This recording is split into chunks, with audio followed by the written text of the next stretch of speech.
Did you miss AEW Worlds End last night? Don't worry, this condensed recap will tell you everything that you need to know. And we start off with the kickoff show, and it was Toni Storm, who still believes she's a rookie, who defeated Layla Gray in the opening contest. Storm reversed a suplex attempt into an inside cradle for the pin. It was very similar to how she beat Taya Valkyrie recently as well. Then in the second kickoff show match, Jeff Jarrett defeated QT Marshall after giving him the stroke, and Aaron Solo had come out and attempted to interfere on QT's behalf. However, Jay Lethal came out to fend him off.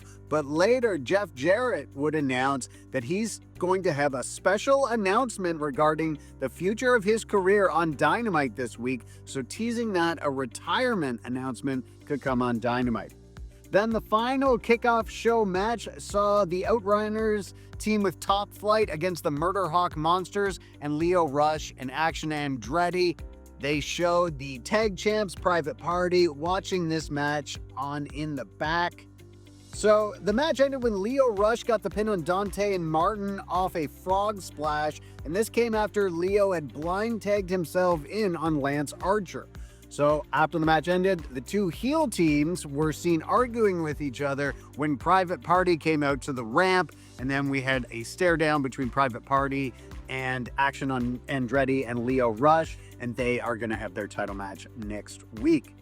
So then we get to the main pay-per-view show, and the show kicked off with Will Ospreay defeating Kyle Fletcher to advance to the Continental Classic Finals. Ospreay was busted open early in the match, and his blood stained the mat throughout. So after Ospreay had taken a beating throughout, he ended up picking up the win with a Styles Clash, and he motioned to Fletcher after the match, hey, we're now 1-1 in our head-to-head series. But Ospreay now moves on to the finals. Then the second match of the night was the second semi-final of the Continental Classic. Okada defeated Ricochet in what was basically a fairly simple match. There wasn't a lot of near falls to it. The crowd really got on Ricochet. They're really treating Ricochet as a big heel. And Okada, who has spent this year being a bad guy in the Elite with the Young Bucks and Jack Perry, the crowd was very much cheering him. The crowd has been getting behind Okada lately, even though he's been giving them the middle finger constantly. So after the match, as Ricochet is still in the middle of the ring, Swerve Strickland's music plays, and out he comes. He leads the crowd in wishing Ricochet a happy new year, and then encourages everyone to toss toilet paper in the ring at him. And the segment ended with Ricochet seething in the ring. So I imagine Ricochet is going to want a little bit of revenge on Swerve Strickland for that somewhere down the line. Then in the next match, Mariah May beat Thunder Rosa in a Tijuana Street Fight to retain the AEW Women's World Championship. The match involved piñatas full of thumbtacks and all sorts of other plunder. Rosa's family was seated ringside. Her dad had brought a container of dirt from the graveyards of Tijuana to help motivate and inspire Thunder Rosa during the match. But it would be May who would end up using the dirt. She tossed it into Thunder Rosa's eyes, hit a Storm Zero through a table on the outside, and got the pin. So Mariah May has now successfully defended her title 7 times. Up next, we had MJF and Adam Cole in a bloody match for the Dynamite Diamond Ring. There was kind of an interesting finish here. A lot of stuff happened. Behind the referee's back, MJF acted as though Taven and Bennett had tossed him into the steel steps. And so the referee turns around and throws Bennett and Taven out from ringside, tosses them to the back. However, as that's going on, Adam Cole attempts to use the Dynamite Diamond Ring. MJF thwarts this, however. He hits a low blow, followed by the Heat Seeker for the win. And so MJF once again wins the Dynamite Diamond Ring. Then after the match, Roderick Strong and Kyle O'Reilly hit the ring to help Cole. They reunited the whole Undisputed Kingdom, and Cole used the Dynamite Diamond Ring. He put it on and he punched MJF squarely in the head while Strong and O'Reilly held MJF in place. So now the Undisputed Kingdom, including Kyle O'Reilly, are all together, but it just kind of feels like somebody's gonna turn on someone here. We'll see what happens. Then we had Powerhouse Hobbs versus Konosuke Takeshita for the international title, and a big focus of the match was Takeshita targeting Hobbs' knee. And Hobbs' knee would factor into the finish of the match as well, with Hobbs being unable to capitalize on moves because of his knee injury. So at the very end of the match, Hobbs takes off his knee brace and this like inspiring move where he's gonna overcome the pain and the injury, and he's gonna go on to win this match. But right after he does, Takeshita just kicks him in the knee, puts him in a guillotine, gives him his Falcon Arrow finisher, and retains the title. So Takeshita will now move on to Wrestle Dynasty on January 5th, when he is going to defend that title against Shingo Takagi. Then we saw Mercedes Moné versus Chris Statlander 2, coming off that great match they had on the last pay-per-view. This, I think, was just as good, if not better, and I think part of the reason these two work so well together is that every move Statlander gives Moné looks like it just destroys her. And so the story of the match here was very similar to what the story of the match was last time, and that actually worked. So the story was that Statlander would dominate the match, but Moné would do something underhanded to gain the advantage, but then nothing Moné could do would put Statlander away. She'd give her the bank statement, Statlander wouldn't tap out, all of this stuff. So finally, the finish of the match, it was a series of near falls on a bunch of pinning combinations from both of them until Moné locked in the mousetrap lock and got the pin on Statlander. And just the way she executed this move, it looked like Statlander, there was no way she could kick out. So it was this finish where it's like Statlander was more powerful, more dominant, but Moné is just a very smart wrestler. She has a lot of tools in her tool belt, and she pulled out this pinning combination to stay undefeated in AEW, retain her title. I thought this was absolutely excellent.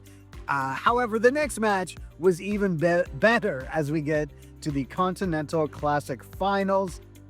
And so this between Ospreay and Okada was the perfect example of how exciting wrestling can be when you've got a match where the stakes are really high and you don't know who's going to win. Then you've got two of the best wrestlers in the world executing a series of near falls where anything could have been the finish, could have ended the match. It was just, everything was executed beautifully, and finally it would be Okada that it would hit the Rainmaker on Ospreay and pick up the victory in a very exciting match. They played it up afterwards that this was Okada's 5th major wrestling tournament win, tying him with Masahiro Chono. And I think the idea here is we want to communicate to the fans that this tournament, this Continental Classic, is just, it's on the same level as the G1. So this win of the Continental Classic for Kazuchika Okada is just similar to his 4 G1 victories. And I think the idea is to establish this tournament as one of the best things that happens in wrestling all year long.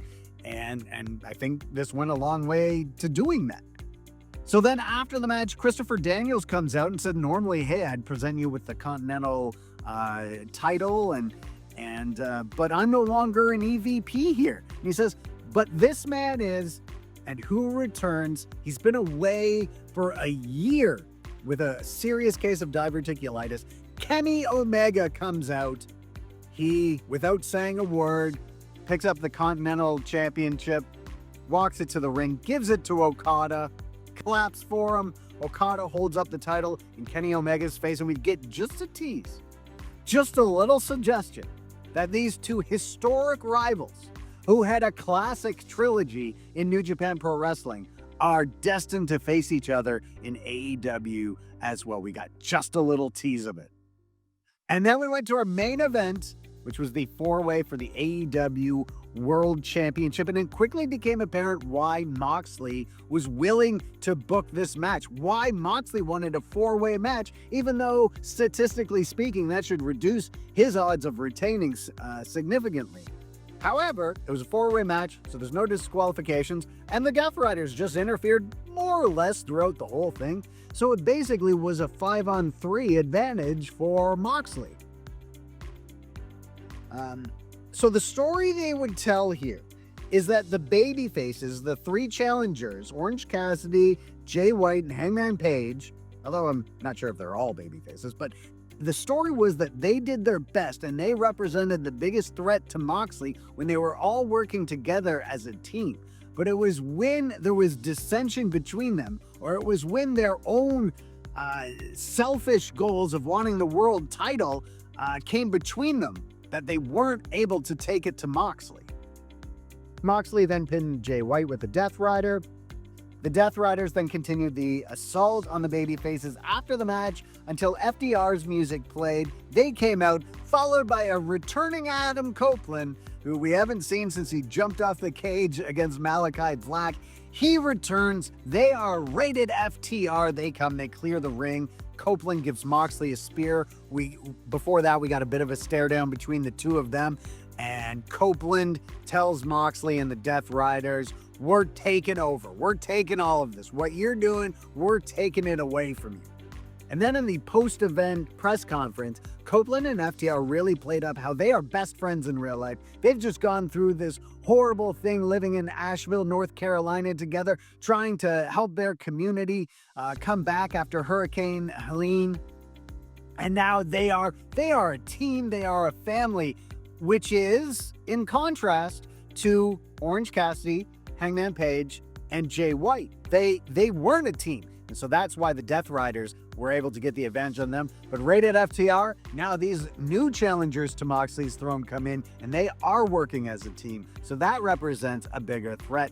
And that was AEW Worlds End. I thought it was an excellent show. AEW never disappoints on pay-per-view. I don't think they ever have. So let me know in the comments what moment from the show stood out to you, and I'll see you again next video.